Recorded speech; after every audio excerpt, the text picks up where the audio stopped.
الحمد لله نحمده ونستعينه ونستغفره ونؤمن به ونتوكل عليه ونعوذ بالله من شرور أنفسنا ومن سيئات أعمالنا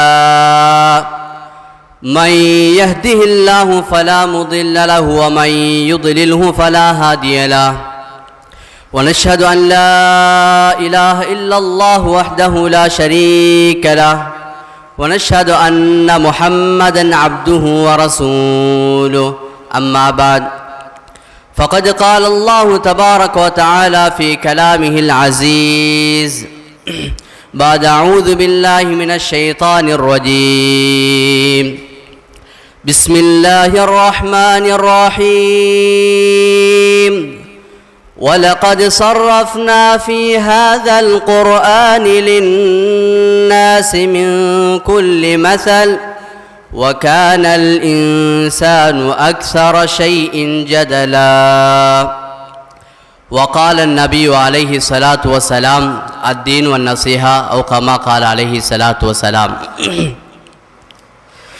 சர்வ புகழும் புகழ்ச்சியும் இவ்வுலகை படைத்து பரிபாலித்து போஷித்துக் கொண்டிருக்கும் ஏகநாயன் அல்லாஹ் ஒருவனுக்கே புகழனைத்தும் அல்ஹம்துலில்லாஹ். சலாத்தெனும் கருணையும் சலாமெனும் மீடேற்றமும் எம்முயிரிலும் மேலான முஹம்மது ரசூலுல்லாஹி ஸல்லல்லாஹு அலைஹி வஸல்லம் அவர்கள் மீதும் அன்னாரை பின்பற்றி வாழ்ந்த உத்தம சஹாபாக்கள் தாபிஊன்கள் தபஉ தாபிஈன்கள் இன்னும் கியாம நாள் வரை கூடிய முஸ்லிமான ஆண்கள் பெண்கள் எம் அனைவரின் மீதும் உண்டாவதாக. புனித ஜும்மாவுடைய கடமையை நிறைவு செய்வதற்காக வேண்டி அல்லாஹு தஆலாவுடைய இல்லமாகிய பள்ளிவாசலில் வந்திருக்கும் அல்லாஹ்வின் நல்லடியார்களே, வாழ்வின் எல்லா கட்டங்களிலும் அல்லாஹ்வை பயந்து தக்வாவுடன் நடந்து கொள்ளும்படி முதன்மையாக எனக்கும் அடுத்ததாக உங்களுக்கும் வசியத்தனும் நல்லுபதேசம் செய்து கொள்கிறேன். இத்தகுல்லாஹ். அன்பார்ந்த பெரியார்களே, சகோதரர்களே, அல்லாஹ்வின் நல்லடியார்களே, அல்லாஹுக்கு சுப்ஹானஹு தஆலா இந்த உலகத்திலே பிரிக்க முடியாத பாசத்தையும் பிரிக்க முடியாத உறவையும் ஈடு கொடுக்க முடியாத ஒரு அன்பையும் அல்லாஹு தஆலா இந்த உலகத்தில் ஏற்படுத்தியிருக்கிறான். அது பறவைகளாக இருக்கலாம், ஊர்வனங்களாக இருக்கலாம், மனிதர்களாக இருக்கலாம், யாராக இருந்தாலும் ஒருவர் இன்னும் ஒருவரோடு அல்லாஹு தஆலா இணைத்து வைத்திருக்கிறான். அந்த அடிப்படையில் மனிதர்களையும் அல்லாஹு தஆலா தாய் தந்தை என்ற இருவரோடு இணைத்து வைத்திருக்கிறான். இந்த உலகத்தில் பிறக்கக்கூடிய ஒவ்வொரு பிள்ளைகளும் தன்னுடைய வாழ்க்கையோடு அதிகம் சம்பந்தப்பட்டவர்கள், இன்றி அமையாதவர்கள் அந்த மனிதனுடைய தாயும் தந்தையும். அல்லாஹு தஆலா இந்த இருவரின் மூலமாகத்தான் ஒரு மனிதனை இந்த உலகத்தில் பிறப்பதற்கு காரணமாக வைத்திருக்கிறான். இந்த உலகத்தில் பிறக்கக்கூடிய ஆணாக இருக்கலாம், பெண்ணாக இருக்கலாம், யாராக இருந்தாலும் அல்லாஹு தஆலா அவர்களுக்கு தாய் தந்தை என்ற ஒரு உறவை ஏற்படுத்தியிருக்கிறான். இந்த உறவு கிடையாமல் இந்த உலகத்திலே யாருமே இல்லை. அவ்வளோ நெருக்கமான ஒரு உறவாகத்தான் அல்லாஹு தஆலா வைத்திருக்கிறான். எந்த அளவுக்கு அல்லாஹு தஆலா இந்த உறவை வைத்திருக்கிறான் என்றால், ஒரு மனிதன் பிறக்கும் போதே இந்த உறவுகளை சுமந்து கொண்டேதான் வருகிறான். அதே நேரத்தில் அல்லாஹு தஆலா எந்த உயிரோடு இந்த உலகத்தில் வாழ்கிறானோ அந்த உயிர் பிரியும் வரைக்கும் அந்த உறவை பேணி நடப்பது அல்லாஹு தஆலா இபாதத்தாக வைத்திருக்கிறான். மேலான பெரியார்களே, அல்லாஹ்வின் நல்லடியார்களே, இந்த உலகத்தில் அல்லாஹு தஆலா பெற்றார்களை ஒவ்வொரு மனிதனுடைய அடிப்படை அஸ்திவாரமாக வைத்திருக்கிறான். ஒவ்வொரு மனிதனுடைய வாழ்க்கையும் முதலாவது ஆண் தன்னுடைய தகப்பன், முதலாவது பெண் தன்னுடைய தாய், இருவரும் அல்லாஹு தஆலா ஒரு மனிதனோடு நெருக்கமாக வைத்திருக்கிறான். எனவே அல்லாஹு தஆலா இந்த உலகத்தில் இந்த உறவுக்கு சொந்தக்காரர்களான மனிதர்கள் எப்படி வாழ வேண்டும் என்ற ஒரு அழகிய வாழ்க்கை எங்களுக்கு சொல்லித் தருகிறார். மேலான பெரியார்களே, அல்லாஹ்வின் நல்லடியார்களே, அல்லாஹ் சுப்ஹானஹு தஆலா மனிதர்களுக்கு தாயையும் தந்தையும் கொடுத்திருப்பது இந்த உலகத்திலே அவர்கள் சொர்க்கத்தை சம்பாதிக்க வேண்டும் என்பதற்காக வேண்டி. முதலாவது நாம் விளங்க வேண்டும், பெற்றார்கள் என்பவர்கள் யார், அவர்களுக்கு இஸ்லாம் கொடுக்கக்கூடிய மரியாதை என்ன, அவர்களுக்கு நாம் செய்ய வேண்டிய கடமைகள் என்ன, அவர்கள் அல்லாஹ்விடத்திலே எவ்வளோ கண்ணியமானவர்கள். மேலான அல்லாஹ்வின் நல்லடியார்களே, அல்லாஹ் சுப்ஹானஹு தஆலா குர்ஆன்ல ஒரு தாய் தகப்பனுடைய பெருமதியை பற்றி சொல்லுகிறான். அல்லாஹ் குர்ஆன்ல அதிகமான இடங்கள்ல நரகத்தில் மனிதன் படக்கூடிய அவதி, அவன் படக்கூடிய கஷ்டம், அவன் எதிர்நோக்கக்கூடிய சிரமம் எல்லாத்தையும் பற்றி அல்லாஹ் தஆலா சொல்றான். உலகத்தில் மனிதன் படக்கூடிய கஷ்டத்தை பற்றி அல்லாஹ் எங்கேயுமே பேசல. இரண்டு விடயத்தை மாத்திருந்தான் அல்லாஹ் தஆலா உலகத்தில் மனிதன் எதிர்நோக்கக்கூடிய பாரிய சவால் என்பதாக சொல்லுகிறான். இது அல்லாத எதுவுமே ஒரு பிரச்சனையே கிடையாது. இந்த இரண்டு பேரும் எதிர்நோக்கக்கூடிய சிரமம் தான் பாரிய சவாலாகவும் சிரமமாகவும் இருக்கின்றது. அல்லாஹ் தஆலா குர்ஆனிலே பேசுகிறான், ஹமலத்ஹு உம்முஹு, இந்த உலகத்தில் ஒரு மனிதனை பெற்றெடுப்பதற்காக வேண்டி ஒரு தாய் படக்கூடிய சிரமம், ஒரு மனிதன் ஒரு பிள்ளையை பெற்றெடுப்பதற்காக வேண்டி ஒரு தாய் படக்கூடிய பிரசவ வேதனை தான் இந்த உலகத்திலே அல்லாஹ் சொல்லக்கூடிய வேதனையாக இருக்கின்றது, சிரமமாக இருக்கின்றது. பசியோடு இருக்கிறோம், அது ஒரு பிரச்சனையே அல்ல. பட்டம் பதவி இல்லாமல் இருக்கிறோம், அது பிரச்சனையே அல்ல. ஏனே பிரச்சனைகள் வந்தாலும் அது பெரிய சவால்கள் அல்ல. அல்லாஹ் குர்ஆனிலே சொல்லக்கூடிய பாரிய சவால் ஒரு தாய் தன்னுடைய பிள்ளையை பெற்றெடுப்பதற்காக வேண்டி எதிர்நோக்கக்கூடிய பிரசவ வேதனை. அல்லாஹ் இந்த வசனத்தை பாவிக்கின்ற போது குர்ஹா, அந்த தாய் அவனை பாரிய சவால்களுக்கு மத்தியிலே அந்த பிள்ளையை பெற்றெடுக்கின்றான். அந்த நேரத்தில் அந்த தாயினுடைய உள்ளம் எப்படி இருக்கும் என்ற உளவியலை அல்லாஹ் இந்த வார்த்தைக்குள்ளால் மறைத்து வைத்திருக்கிறான். உண்மையில் பார்க்கக்கூடிய நேரத்திலே ஒரு பிள்ளை உண்டாகிவிட்டால் அந்த பிள்ளையை பெற்றெடுக்கக்கூடிய நேரத்திலே சிரமங்கள் உண்டாகும், பெரும் வலிகள் ஏற்படும், தாங்க முடியாத வேதனை அவள் எதிர்நோக்குவாள். ஆனாலும் அந்த தாய் இன்னொரு விதத்திலே எனக்கு ஒரு வாரிசு கிடைக்கப் போகுது என்று அவள் சந்தோஷப்படுகின்றாள்.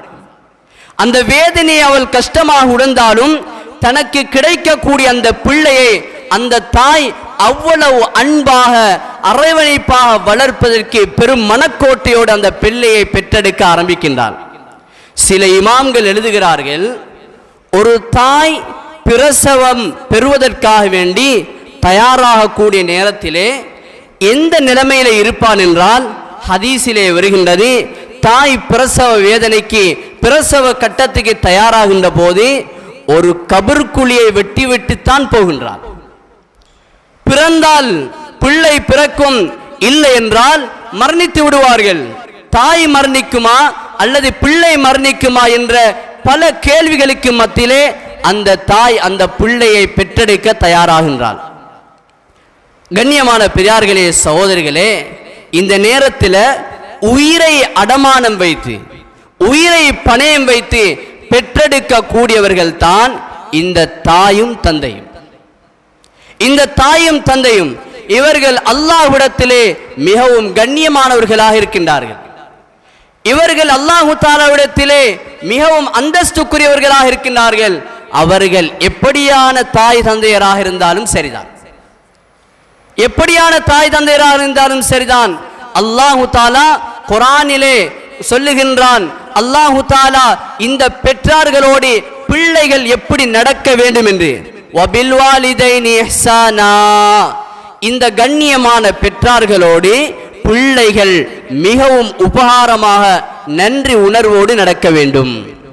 அல்லாஹ் தஆலாவுடைய கட்டளையாக இருக்கின்றது, அல்லாஹ் தஆலாவுடைய சட்டமாக இது இருக்கின்றது. அல்லாஹ் உலகத்தில் எத்தனையோ வேதனங்களை இறக்கினான். குர்ஆனை இறக்கி வைத்தான், தௌராத்தை இறக்கி வைத்தான், இஞ்சிலை இறக்கி வைத்தான். எல்லா வேதங்களையும் அல்லாஹ் தஆலா இந்த உலகத்தில் இறக்கி வைத்தான். தௌராத்தில் சொல்லப்பட்டது சில வேளை குர்ஆனில் இல்லாமல் இருக்கும். இன்ஜீலில் சொல்லப்பட்டது சில வேளை தௌராத்தில் இல்லாமல் இருக்கும். எது எப்படியாக இருந்தாலும் ஒரு மனிதன் தன்னுடைய தாய் தந்தையோடு எவ்வாறு நடந்து கொள்ள வேண்டும் என்ற விழுமியங்களை எல்லா வேதங்களிலும் அல்லாஹு தஆலா சொல்லி தருகிறார். இமாம்கள் எழுதுகிறார்கள், அல் அஷ்ருல் முத்தஃபகா ஃபீ குதுபின் முத்தஃபர்ரிகா, 10 விடயங்கள் இருக்கின்றது, 10 கடமைகள்.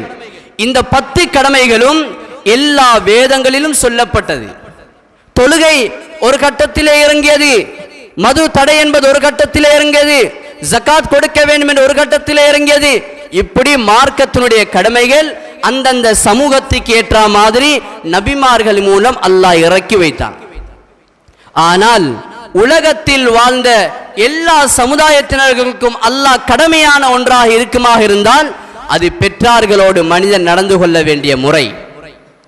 ஒரு மனிதன் தன்னுடைய தாய் தந்தையோடு எப்படி நடக்க வேண்டும் என்பதை அல்லாஹு தஆலா குர்ஆனிலே பேசுகிறான்.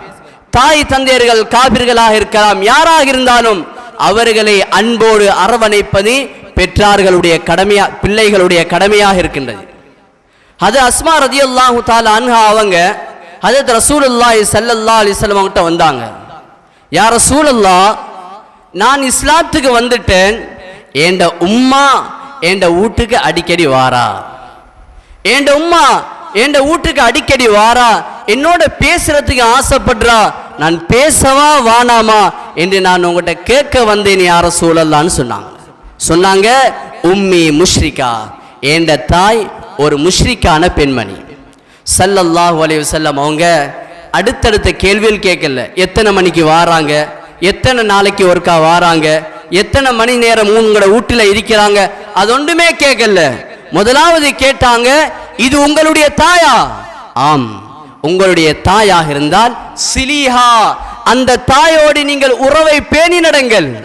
தாய் என்றால் அது எந்த மதத்தை சார்ந்தவராக இருக்கலாம், அந்த தாய் தந்தை என்ற ஸ்தானத்திலே உள்ளவர்களை மதிக்க வேண்டும் என்பது இஸ்லாத்தினுடைய கடமையாக இருக்கின்றது, இஸ்லாத்தினுடைய அடிப்படை சட்டமாக இருக்கின்றது. அவர்கள் எப்படியாப்பட்ட தவறு செய்யக்கூடியவர்களாக இருக்கலாம், அந்நிய மதத்தை சார்ந்தவர்களாக இருக்கலாம், இவர் இஸ்லாத்துக்குள்ளால வந்துட்டாரு, ஆனாலும் தாய் தந்தைக்கு செய்ய வேண்டிய கடமைகளை அவர் செய்தே ஆக வேண்டும். இது அவருக்கு அல்லாஹ் தஆலா நியமித்த ஒரு கடமையாக இருக்கின்றது. அல்லாஹ்வின் நல்லடியார்களே, நாங்க யோசிக்கணும், இன்றைக்கு எங்களோட உம்மா வாப்பாவோடு நாங்க எப்படி நடக்கிறோம், என்ற செயல்பாடுகள் எப்படி இருக்கின்றது. மேலான சகோதரர்களே, சில கட்டங்கள்ல நாங்க யோசிக்கிறோம், எங்கட வாப்பா உம்மா இப்படித்தான் நடக்கிறாங்க, அதனால நாங்க இப்படி பேசினதுக்கு பரவாயில்லை, எங்கட வாப்பா உம்மா இப்படியாப்பட்டவங்க தானே, அவங்களோட நான் கொஞ்சம் கடினமா கதைச்சதுக்கு பரவாயில்லைன்னு சொல்லி சில வேளை நாங்க யோசிப்போம். அல்லாஹ் குர்ஆனிலே உளவியலை பற்றி பேசுகிறான், உளவியலை பற்றி பேசுகிறான். ஒரு ஆண் ஒரு தகப்பன் தன்னுடைய பிள்ளையை பெற்றெடுத்து விட்டாலும் அவர் 40 வயதை அடைந்தால் 40 வயதை அடையும் வரைக்கும் ஒரு தகப்பனிடத்தில் ஒரு வித்தியாசமான ஒரு உணர்வு இருக்கும். பிள்ளை சில வேளை செய்யக்கூடிய தவறுகளை அவருக்கு சகிக்க முடியாமல் சில கோபங்கள் ஏற்படும். இது ஒரு தகப்பனுக்கு சில கட்டங்களில் இயல்பாக வரக்கூடிய ஒரு தன்மை. 40 வயது எட்டும் வரைக்கும் அந்த பிள்ளையோடு பிள்ளை பேசக்கூடிய நேரத்திலே அல்லது பிள்ளை ஏதாவது ஒன்று சொல்லக்கூடிய நேரத்திலே பாப்பாவுக்கு சில வேளை கோபம் வரலாம், ஆத்திரம் வரலாம். அந்த நேரத்திலேயும் இந்த பிள்ளைகள் பெற்றார்களோடு ஒழுக்கமாக நடந்து கொள்ள வேண்டும். அதே நேரத்தில் 40 வயதை தாண்டி அவர்கள் 50 வயதை அடைகின்ற போது பிள்ளைகளோடு அந்த பெற்றார்கள் இரக்கமாக இணைய ஆரம்பிப்பார்கள். இந்த நேரத்தில் பிள்ளைகள் யோசிக்க கூடாது, முந்தி ஒரு காலத்தில் எங்கட வாப்பா எனக்கு ஏசினார் தானே, என்னை ஒதுக்கி வச்சார் தானே, என்னை கணக்கெடுக்கல தானே, இப்போ அவர் வயசு போனதுக்கு பிறகு எனக்கிட்ட மடிஞ்சி வாரார் என்று சொல்லி பிள்ளைகள் வாப்பா அம்மாவை ஒதுக்கியலாது. அப்பையும் சேர்ந்து நடக்கணும். அவர்களுடைய உள்ளத்திலே என்றும் பாசங்கள் இருக்கும். ஆனால் 40 வயதுக்கு முன்னால அந்த பாசம் நேரடியாக வெளியாக ஆரம்பிக்காது. 40 வயசுக்கு பிற்பாடு அந்த அன்பு நேரடியாக வெளியாக ஆரம்பிக்கும்.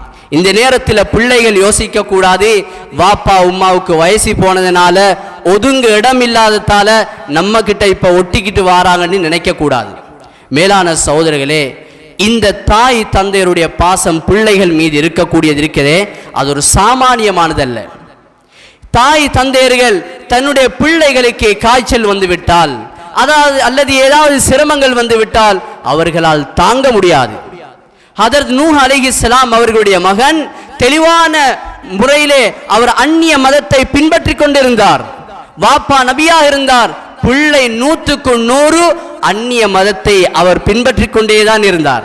இந்த நேரத்திலே அந்த பிள்ளையோடு வாப்பா எவ்வளவு பதறினார் என்றால், பிள்ளை கடலில் அந்த வெள்ளத்திலே மூழ்கடிக்கப்பட்டு மரணமாகும் வரைக்கும் தன்னுடைய பிள்ளையை எப்படியாவது நேரான வழியில இழுக்க வேண்டும் என்பதற்காக பல முயற்சிகள் செய்து கொண்டே இருந்தான்.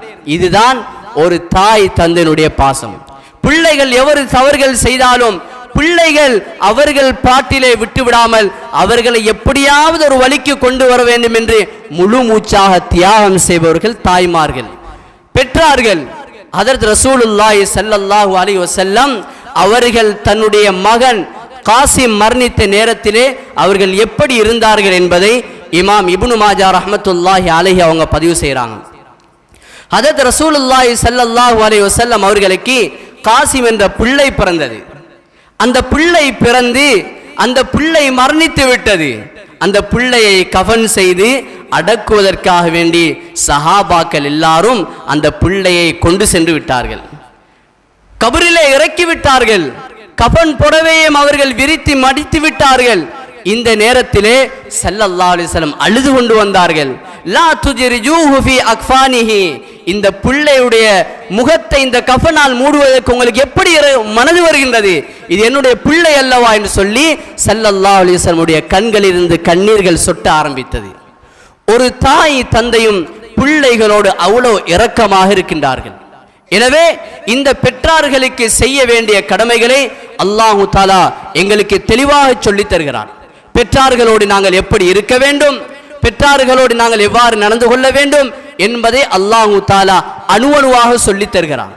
அல்லாஹ் குர்ஆனிலே பேசுகின்ற போது கௌலன் லையினா கௌலன் கரீமா, பெற்றார்களோடு பேசுகின்ற போது நேரம் கூட நீங்கள் அருமையான வார்த்தைகளை பேசுங்கள். பெற்றார்களோடு பேசக்கூடிய நேரத்திலே அருமையான வார்த்தைகளை பேசி அந்த பெற்றார்களுடைய உள்ளத்தை நீங்கள் மகிழ்ச்சிப்படுத்துங்கள், அவர்களை சந்தோஷமூட்டுங்கள். இது ஒரு இபாதத்தாக இருக்கின்றது. பெற்றார்களை வெறுமனே பார்த்து கொண்டிருப்பது அல்லாஹு தஆலா அவர்களுக்கு பரிபூர்ண ஹஜ் செய்த நன்மையை கொடுக்கிறார். சஹாபாக்கள் கேட்டாங்க, யா ரசூலல்லாஹ், ஒருவர் ஒரு நாளைக்கு 100 விடுத்தம் தன்னுடைய தாயை தந்தையை பார்த்தால் 100 முறை ஹஜ் செய்த நன்மை கிடைக்குமா? சொன்னார்கள் ஸல்லல்லாஹு அலைஹி வஸல்லம், ஆம், அவர் 100 விடுத்தம் பார்த்தாலும் அல்லாஹு தஆலா ஹஜ் செய்த நன்மை அல்லாஹு தஆலா கொடுப்பான். மேலான சகோதரர்களே, அல்லாஹ் தாய் தந்தையர்களே அவ்வளோ கண்ணியமானவர்களாக வைத்திருக்கிறான். இந்த உலகத்திலே எங்களுக்கு அல்லாஹு தஆலா தந்திருக்கக்கூடிய பாரிய சக்தி எங்களுடைய தாயும் தந்தையும். எங்களுடைய வாழ்க்கையினுடைய முன்னேற்றம், எங்களுடைய வாழ்க்கையினுடைய செழிப்பு, எங்களுடைய வாழ்க்கையினுடைய நலவுகள் எல்லாமே இந்த தாய் தந்தையர்களுடைய இந்த வழிகாட்டலிலே தான் இருக்கின்றது. ஸல்லல்லாஹு அலைஹி வஸல்லம் சொன்னார்கள், அஜலுல் அதாப், தாய் தந்தையர்களோடு நன்றாக இல்லாமல் இவர் தான் விரும்பக்கூடிய விதத்திலே நடந்து கொள்கிறார், பெற்றார்களுடைய உள்ளத்தை புண்படுத்துகிறார். ஆனா நல்ல வசதியா இருக்கிறார், நல்ல குடும்பத்தில் திருமணம் செய்திருக்கிறார், நல்ல மரியாதையோடு இருக்கிறார், பட்டம் பதவியோடு இருக்கிறார். ஸல்லல்லாஹு அலைஹி வஸல்லம் சொன்னாங்க, இவருக்கு மரண தருவாயில் வந்தா பெரும் ஒரு கேவலமான மரணம் வரும். யார் யாரெல்லாம் பெற்றார்களோடு பகைத்து கொண்டு பெற்றார்களுடைய உள்ளங்களை புண்படுத்தி கொண்டு காசோடு பணத்தோடு வாழ்ந்தாலும் அல்லாஹ் இவர்களுடைய இறுதி நிலைமை படு மோசமாக ஆக்கி விடுவான். இது வரலாறாக இருக்கின்றது. ஹதரத் அல்கமா ரலியல்லாஹு தஆலா அன்ஹு அவர்களுடைய சம்பவத்தை இமாம் சமர்கந்தி ரஹ்மத்துல்லாஹி அலைஹி அவர்கள் பதிவு செய்கிறார்கள். ஹதரத் ரசூலுல்லாஹி ஸல்லல்லாஹு அலைஹி வஸல்லம் காலத்திலே ஒரு சஹாபி இருந்தார். நல்ல சஹாபி, நிறைய யுத்தங்களில் கலந்து கொண்டவர், அமல்களில் செய்வதில் முன்மாதிரியானவர், ஸல்லல்லாஹு அலைஹி வஸல்லம் அவர்களுடைய சபையிலே இருப்பதில் பேரின்பம் கண்ட ஒரு சஹாபி.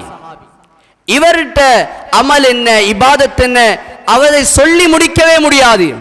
அந்த அல்கமா ரலியல்லாஹு அன்ஹு அவர்களுடைய மனைவி சொல்கிறார்கள், என்னுடைய கணவர் தக்பீர் கட்டி தொழ ஆரம்பித்து விட்டால் லேசில சலாம் கொடுக்க மாட்டார். என்ற கணவர் வீட்டிலே இருக்கக்கூடிய இந்த பணங்களை, சாப்பாடு வகைகளை தர்மம் செய்ய ஆரம்பித்து விட்டார் என்றால் வீட்டில் ஒரு மணி கூட மிஞ்சாது, எல்லாத்தையும் சதக்கா செய்து விடுவார். அவ்வளவு ஒரு அழகான இபாதத்தான மனிதர், குறை சொல்வதற்கு எதுவுமே இல்லை. ஹதரத் அல்கமா ரதியல்லாஹு தஆலா அன்ஹு அவர்கள் திருமணம் முடித்ததற்கு பின்னால தன்னுடைய தாயினுடைய இறந்த இரக்கத்தை விட மனைவியை கொஞ்சம் கூடுதலாக நேசித்தார். தாயையும் மரியாதையாக அன்பாக அரவணைத்தார். தாய் தந்தையருக்கு செய்ய வேண்டிய கடமைகளை சரியாக செய்தார். அவர்களுடைய தேவைகளை நிறைவேற்றி கொடுத்தார். ஆனால் திருமணம் முடித்ததற்கு பின்னால தாயை விட தன்னுடைய மனைவியை கொஞ்சம் அதிகமாக நேசித்து விட்டார்.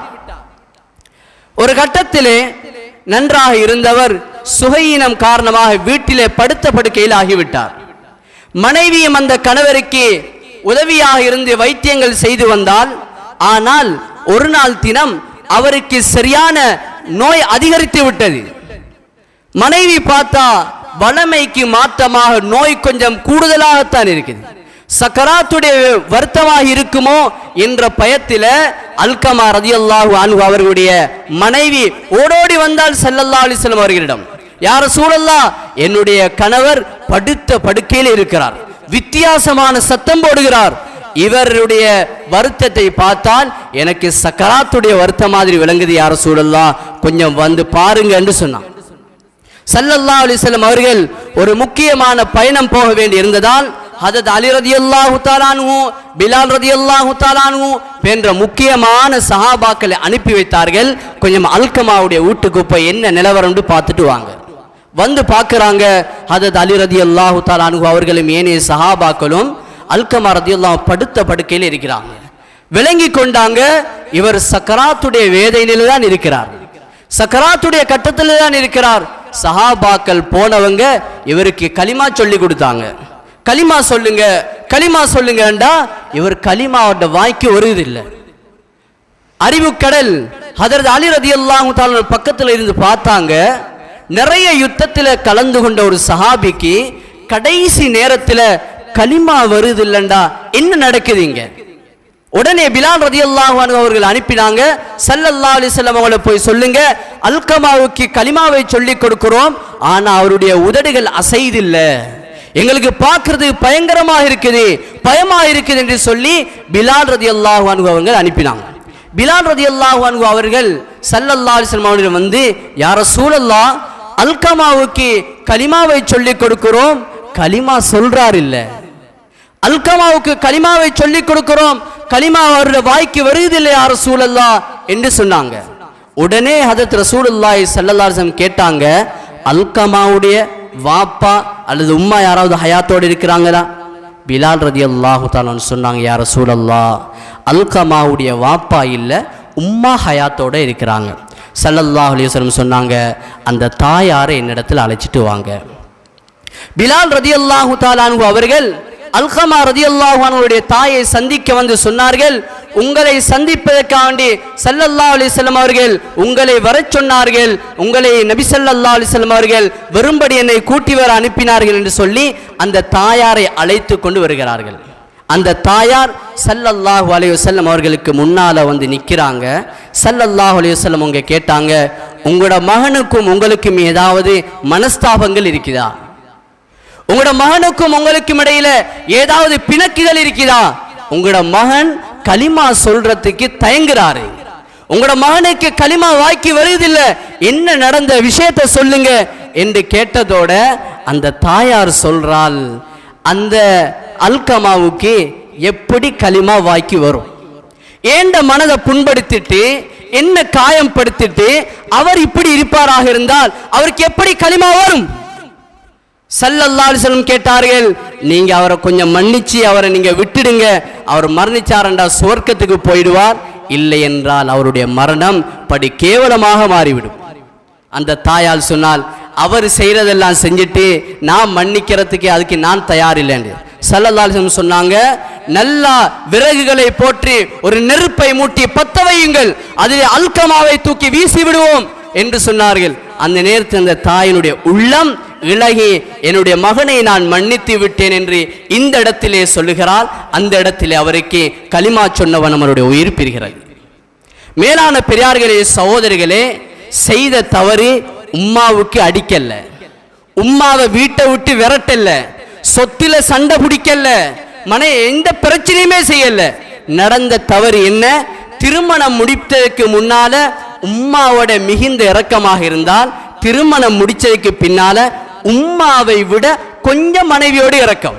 அதனால உம்மா அதிருப்தி அடைந்தால் அல்லாஹு தஆலா நிலைமைகளை மாற்றி விடுகிறான். அல்லாஹ் எங்களுக்கு படித்து தரக்கூடிய பாக்கியம்.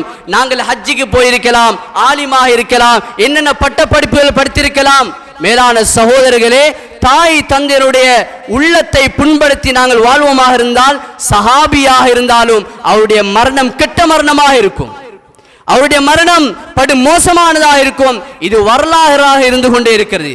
அல்லாஹ்வின் நல்லடியார்களே, இன்று எங்களுடைய நிலைமைகளை பார்க்க வேண்டும்.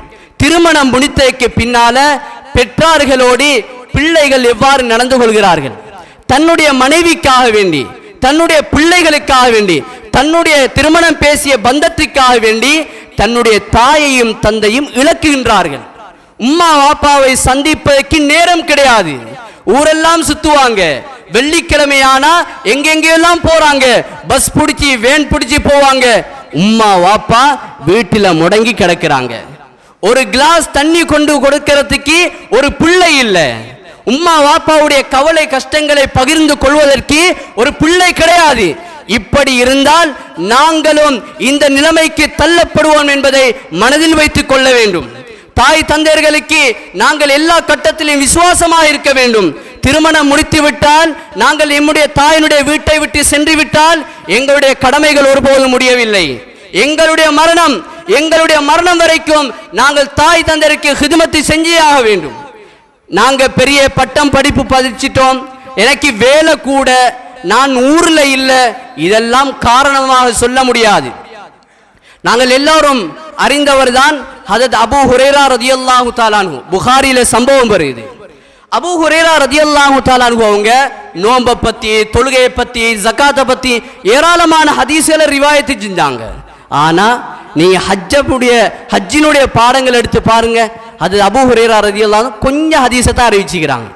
சஹாபாக்கள் சிலர் போய் சொன்னாங்க, அபூ ஹுரைரா, ஊரெல்லாம் உங்களுக்கு நல்ல பேர், உங்களை விட்டா இந்த இல்முக்கு ஒரு நிகரே இல்லை, நீங்க அவ்வளவு பெரிய அறிவு கடலாக மாறிட்டீங்க, ஸல்லல்லாஹு அலைஹி வஸல்லம் ஹதீஸை அச்சடிச்சு நீங்க பாடமாக்கி இருக்கிறீங்க. ஆனா இன்றைக்கு எல்லாரும் எல்லா ஹதீஸையும் அறிவிக்கிறீங்க, ஆனா நீங்க ஹஜ்ஜை பத்தி ஹதீஸ் அறிவிக்கலையே என்று சொன்னாங்க. நீங்களும் இந்த ஹஜ்ஜுடைய இடத்துக்கு போய் ஹஜ்ஜை பற்றிய ஹதீஸ்களை ரிவாயத்து செய்தால் உங்களுடைய மரியாதை, உங்களுக்கு இருக்கக்கூடிய அந்த செல்வாக்கு இன்னும் அதிகரிக்குமே அல்லவா என்று சொன்னார்கள்.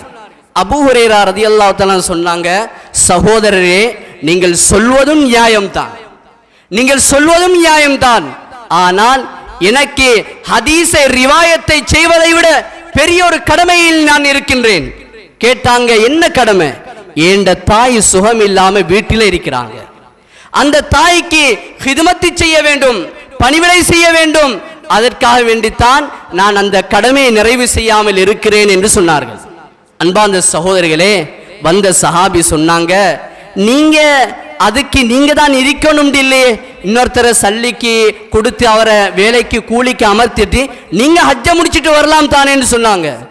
ஹஜ்ரத் அபூ ஹுரைரா ரலியல்லாஹு தஆலா சொன்னாங்க, ஏண்ட உம்மாவுக்கு நான் தான் புள்ள, ஏண்ட உம்மாவுக்கு நான் தான் புள்ள, அதனால என்ற தாய் தந்தையுடைய ஹிதுமத்துகளை நான் தான் செய்ய வேண்டும், என்னுடைய தாய் தந்தையுடைய ஹிதுமத்தை நான் செய்வதுதான் இபாதத். மேலான சகோதரர்களே, ஹஜ் செய்யாவிட்டால் அதுக்கு பகரமான இன்னும் ஒரு அமல் இருக்கிறது. நோன்பிலே முன்பின்னாகிவிட்டால் அதற்கு ஃபிதியா கொடுக்க முடியும், ஜகாத்தில் தாமதமாகிவிட்டால் பின்னால் ஒரு கட்டத்திலே கொடுக்க முடியும். ஆனால் ஃபிதியாவோ நிகரோ இல்லாத இபாதத் தாய் தந்தையருக்கு செய்ய வேண்டிய ஒரு இபாதத். உம்மா வாப்பாவுக்கு கடமை செய்வதில் தவறிவிட்டால் அவர் குற்றவாளி, அதற்கு நிகர் செய்ய முடியாது, எனக்கு செய்ய முடியாது, அதனால இன்னும் ஒருவரை கடமைக்கு அமர்த்தினால் என்னுடைய கடமை நிவர்த்தியாகாது. அன்பார்ந்த சகோதரர்களே, ஒவ்வொரு மனிதரும் தன்னுடைய கடமையாக இதனை எடுத்து செய்வது பெரிய ஒரு இபாதத்தாக இருக்கின்றது. அல்லாஹ்வின் நல்லடியார்களே, இந்த இடத்திலே இன்னும் ஒரு விடயத்தை நினைவுபடுத்துவது கடமை என கருதுகிறேன். நாங்கள் பெற்றோர்கள் என்று தாய் தந்தையை மட்டும் மதித்துக் கொண்டிருக்கிறோம். ஹஜ்ரத் அப்துல் காதிர் ஜிலானி ரஹ்மத்துல்லாஹி அலைஹி அவர்கள் ஒரு ஹதீஸை பதிவு செய்கிறார்கள். ஒவ்வொரு மனிதருக்கும் 3 சாரார்கள் பெற்றாருடைய அந்தஸ்திலே இருக்கிறார்கள். 3 சாரார். அவர்களை பெற்றார்களுக்கு கொடுக்க வேண்டிய மரியாதை கொடுத்து, அவர்களுக்கு செய்ய வேண்டிய கடமைகளை செய்து, அவர்களை கண்ணியப்படுத்துவது ஒவ்வொருவருடைய கடமையாக இருக்கின்றது. முதலாவது சாரார் தன்னை பெற்றெடுத்த தாயும் தந்தையும். இவர்கள் தான் முதலாவது அந்தஸ்திலே இருப்பவர்கள். இந்த தாயும் தந்தையும் இவர்களுடைய கடமைகளை சரியாக செய்ய வேண்டும். இரண்டாவது சாரார், இந்த உலகத்திலே நாங்கள் பட்ட படிப்போடு சுத்தி கொண்டே இருக்கிறோம். ஆனால் பருவ வயதை அடைந்து விட்டால் சில சிக்கல்களில் நாங்கள் அகப்பட்டு விடுவோம். இந்த தருணத்திலே தன்னுடைய மகளை திருமணம் செய்து தந்த மாமனார் மாமியார், இவங்க 2 பேரும் தாய் தந்தையுடைய ஸ்தானத்திலே இருக்கிறார்கள். இவர்களை மதிப்பது, இவர்களுக்கு ஹிதமத்து செய்வது, இவர்களை அரவணைப்பது அல்லாஹு தஆலா மனிதர்களுக்கு வைத்திருக்கக்கூடிய இபாதத். இவர்களை மதிக்க வேண்டும். திருமண பந்தத்திலே, திருமண வைபவத்திலே, திருமணம் முடித்து தரக்கூடிய நேரத்திலே மாமனார் இருக்கிறார், மாமியா இருக்கிறார், மைனிமார் இருக்கிறார்கள், சகோதரர்கள் இருக்கிறார்கள். எல்லோரும் இருந்து சந்தோஷமாக திருமணம் நடக்கின்றது. பிள்ளை பிறப்பதற்கு முன்னாலே ஏதேதோ சில பிளக்குகளில் குடும்பம் பிரிகின்றது. அந்த நேரத்திலே கணவனுக்கு இருக்கக்கூடிய அதிகாரத்தை பயன்படுத்தி தன்னுடைய மனைவியிடத்திலே சொல்லுகிறார், நீ இதற்கு பின்னால உண்ட வாப்பாவோட தொடர்பு வச்சு கொள்ள கூடாது. தொடர்பு வச்சா உனக்கு 3 தலாக். இதுக்கு பின்னால உண்ட வாப்பாட மையத்துக்கும் போக கூடாது. அப்படி போனா நீ என்ன விட்டு போன மாதிரி என்று சொல்லி கணவன்மார் தனக்கு இருக்கக்கூடிய அதிகாரங்களை பயன்படுத்தி தன்னுடைய மனைவியினுடைய உறவை துண்டிக்கிறார்கள். இது ஷரியத்துக்கு முற்றிலும் மாற்றமானது. ஷரியத்துக்கு முற்றிலும் இது மாற்றமானதாக இருக்கின்றது. தனக்கு திருமணம் செய்து தந்த மாமனார் மாமியாவுக்கு கடமை செய்வது, அவர்களை பார்ப்பது, அவர்களை பராமரிப்பது, அன்பாக அரவணைப்பாக நடப்பது அல்லாஹு தஆலா ஒரு இபாதத்தாக வைத்திருக்கிறான். அவர்களை மதிக்க வேண்டும். சின்ன சின்ன பிணக்குகளுக்காக வேண்டி உண்மையில் அது ஒரு தவறாக இருக்கலாம். இருந்தாலும் மனைவியை நாங்கள் அந்த பெற்றார்களை விட்டு பிரிக்க கூடாது. அந்த மாமனார் மாமியாரை எங்களுடைய தாய் தன்னுடைய ஸ்தானத்திலே வைத்து நாங்கள் பார்க்க வேண்டும். இது ஒரு இபாதத்தாக இருக்கிறது. 3வது சாரார், அவர்கள் தான் எங்களுக்கு கல்வியை போதித்த எங்களுடைய ஓதப்பள்ளிகளுடைய உஸ்தாத்மார்கள், மதரசாக்களுடைய பேராசிரியர்கள், பாடசாலையில் படித்து தந்த சேர்மார்கள், டீச்சர்மார்கள். இவர்களும் எங்களுக்கு பெற்றார்களுடைய அந்தஸ்திலே இருக்கிறார்கள். இவர்களை மதிக்க வேண்டும். ஒரு வைபவம் நடந்தால் நலவோ கெடுதியோ அது இந்த 3 சாரார்களும் பங்கு கொள்வார்களாக இருந்தால் அந்த சபை சிறப்பான சபையாக இருக்கும். 3 சாராரும் கலந்து கொள்வார்களாக இருந்தால் அந்த சபை சிறப்பானது, பரக்கத்தானது. மேலான சகோதரர்களே, எங்களுடைய ஆசான்களும் எங்களுடைய தாய் தன்னுடைய ஸ்தானத்திலே இருக்கிறார்கள். அவர்களை மதிக்க வேண்டும், அவர்களை அன்பாக அரவணைக்க வேண்டும். பெற்றார்களுக்கு செய்ய வேண்டிய கடமையை போன்று ஒவ்வொரு மாணவனும் தன்னுடைய உஸ்தாதுக்கு, தன்னுடைய ஆசான்களுக்கு செய்ய வேண்டிய கடமைகள் இருக்கின்றது. ஒழுக்கமாக நடக்க வேண்டும். அன்பார்ந்த சகோதரர்களே, இது ஒரு இபாதத்தாக வைத்திருக்கிறார். அதிலும் குறிப்பாக மதரசாக்களுடைய உஸ்தாத்மார்கள் மிக ஆழ்ந்த நீடு செய்ய முடியாத சேவையை செய்து கொண்டே இருக்கிறார்கள். இவர்கள் தன்னுடைய மாணவர்களுக்காக வேண்டி எவ்வளவோ அர்ப்பணிப்போடு நடக்கின்றார்கள். சின்ன சம்பளத்திலே 8 வருடம் 10 வருடம் ஒரு மாணவனை ஒரு ஆலிமாக ஆக்குவதற்காக வேண்டி இரவு பகலாக முயற்சி செய்பவர்கள் எங்களுடைய உஸ்தாத்மார்கள், நம்முடைய ஆசான்கள். இவர்கள் அல்லாஹ்விடத்திலே பெருமதியானவர்கள். இவர்கள் கண்ணியப்படுத்தப்பட வேண்டும். நாங்கள் போவதற்கு முன்னாலே எங்களுடைய கடிதங்கள் போனதில் இருந்து எங்களுக்காக வேண்டி, எங்களுடைய வளர்ச்சிக்காக வேண்டி பாடுபடுபவர்கள் எங்களுடைய உஸ்தாத்மார்கள். இவர்களும் பெற்றாருடைய அந்தஸ்திலே இருக்கிறார்கள். எந்த சமூகம் இந்த 3 சாரார்களையும் ஒதுக்க ஆரம்பிப்பார்களோ கியாமத் நாள் உண்டாகிவிடும். கல்வியை போதித்தந்த உஸ்தாத்மார்கள், முஅல்லிம்கள், ஹசரத்மார்கள், ஆசான்கள் எல்லாம் ஒதுக்கப்பட்டால் இந்த சமூகத்தில் பேரழிவுகள் ஏற்படும். ஒழுக்கங்கள் கெட்டு போகும். அன்பார்ந்த சகோதரர்களே, அதனால இந்த பெற்றார்களுடைய ஸ்தானத்தில் இருக்கக்கூடிய இந்த 3 சாரார்களையும் மதித்து நடப்பதை அல்லாஹு தஆலா இபாதத்தாக வைத்திருக்கிறார். பெற்றார்களால தவறுகள் நடக்கலாம். உண்மையில் ஒரு பெற்றார் அவர் 100க்கு 100 செய்வது பிழை. ஆனால் பிள்ளைகளுக்கு ஒழுக்கம் கெட்ட முறையில் நடக்க முடியாது. பிள்ளைகள் தாய் தந்தையர்களோடு ஒழுக்கக்கேடாக நடக்க முடியாது. இமாம் கஸாலி ரஹ்மத்துல்லாஹி அலைஹி அவர்கள் சொல்கிறார்கள், வாப்பா இருக்கிறார் சரியான மதுப்பிரியர், எப்பவும் மது அருந்துகிறார். மது அருந்துவதில் ஷரியத்தில் தடை என்பதை தெளிவாக தெரியும். ஆனால் மதுவோடு தான் அவருடைய காலம் கழிகிறது என்றால், இந்த மகன் பாப்பாவினுடைய தவறை கண்டிப்பதற்காக வேண்டி பாப்பா குடித்து விட்டு வீசிய அந்த போத்தலை எடுத்து செவர்ல உடைச்சி செவர்ல எரிஞ்சு உடையக்கூடிய நேரத்தில் பாப்பாவுடைய உள்ளம் புண்படுமாக இருந்தால் அது செய்யக்கூடாது. பாப்பா உண்மையில் செய்வது தவறு, மதுபானம் மருந்துகிறார். பாப்பா குடித்து விட்டு வீசி அந்த போத்தலை சிவரில் எரிந்து உடைப்பதனால் பாப்பாவினுடைய உள்ளம் புண்படுமாக இருந்தால் அது மகனுக்கு செய்ய முடியாது. அது ஒழுக்கையினம். இது கூட அவருடைய மரணத்துக்கு, கெட்ட மரணத்துக்கு காரணமாக இருக்கும். அவ்வளவு பெரிய இறுக்கமான சட்டத்தை அல்லாஹு தஆலா பெற்றார்களுடைய விடயத்திலே வைத்திருக்கிறான்.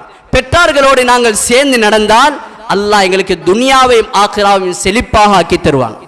ஸல்லல்லாஹு அலைஹி வஸல்லம் சொன்னார்கள், மன் அஹப்ப யுபஸத லஹு ஃபீ ரிஸ்கிஹி, உலகத்தில் எல்லா விதமான வளங்களோடும் இருக்க வேண்டும் என்று யார் ஆசைப்படுகின்றார்களோ அவர்கள் இந்த உலகத்திலே தன்னுடைய இரத்த பந்தங்களை சேர்ந்து நடக்கட்டும். அதில் பிரதானமாக தன்னுடைய தாயையும் தந்தையும் சேர்ந்து நடப்பது மிக கட்டாயமாக இருக்கின்றது. நாங்கள் ஒவ்வொரு நாளும் எங்களுடைய தாய் தந்தையர்களை பார்ப்பதற்கென்று நேரங்கள் ஒதுக்கப்பட வேண்டும். கல்விக்கென்று ஒதுக்கின்றோம், தொழிலுக்கென்று ஒதுக்கின்றோம், ஏதேதோ காரியங்களுக்கெல்லாம் நேரம் ஒதுக்கின்றோம். தாய் தந்தையோடு பேசுறதுக்கு நேரம் இல்லை. இந்த காலத்தில் மிகப்பெரிய முசீபத், மகன் மிச்ச நாளைக்கு போற வீட்டுக்கு வந்தாலும் உம்மா வாப்பாவோட பேசாம வீட்டுள்ளுக்கு வந்து போனை பார்த்து கொண்டிருப்பார். உம்மா பேசுவாங்க, இவர் காதால கேட்டு கொண்டிருப்பாரு, முகத்தை பார்த்து பேச மாட்டார், வாப்பாவுடைய பேச்சை கணக்கெடுக்க மாட்டார். இதெல்லாம் அல்லாஹு தஆலா எங்கள்கிட்ட இருக்கக்கூடிய நிலவுகளை கிளற்றுவதற்கு காரணமாக வைத்திருக்கிறான்.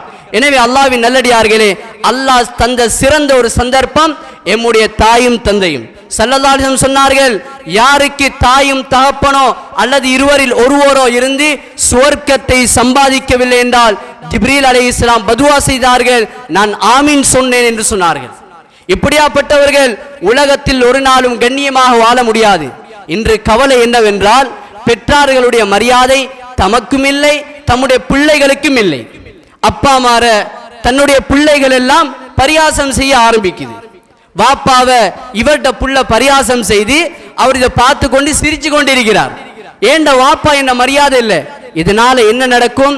காலப்போக்கில் இதே நிலைமைக்கு இவர் மாறுவார். இவருடைய பிள்ளைகள் இவருடைய தகப்பனை பரியாசம் செய்கிறேன் என்றால் இவருடைய பிள்ளைகளுடைய பிள்ளைகள் இவரை பரியாசம் செய்யக்கூடிய ஒரு கட்டத்தை அல்லாஹு தஆலா உருவாக்குவான். மிக கவலையான ஒரு பரிதாபமான ஒரு செயலாக இருக்கின்றது. அன்பார்ந்த சகோதரர்களே, பெற்றார்களுடைய கடமைகள் மரணிப்பதோடு மாத்திரம் முடிவதல்ல. பெற்றார்கள் மரணித்து விடலாம், ஆனால் பெற்றார்களுடைய உறவினர்களை சேர்ந்து நடப்பது அவர்களுக்கு செய்யக்கூடிய கடமையாக இருக்கின்றது. வாப்பா மரணித்து விட்டால் வாப்பாவுடைய குடும்பம் முடியவில்லை, உம்மா மரணித்து விட்டால் உம்மாவுடைய குடும்பம் முடியவில்லை.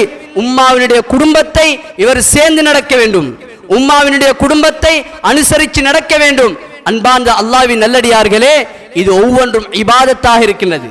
இன்றைக்கு எங்கெங்கே எல்லாம் போறோம், எங்கட வாப்பா உம்மா அடக்கப்பட்ட கபிரிஸ்தானுக்கு போய் வாரத்துக்கு நேரம் இல்லை.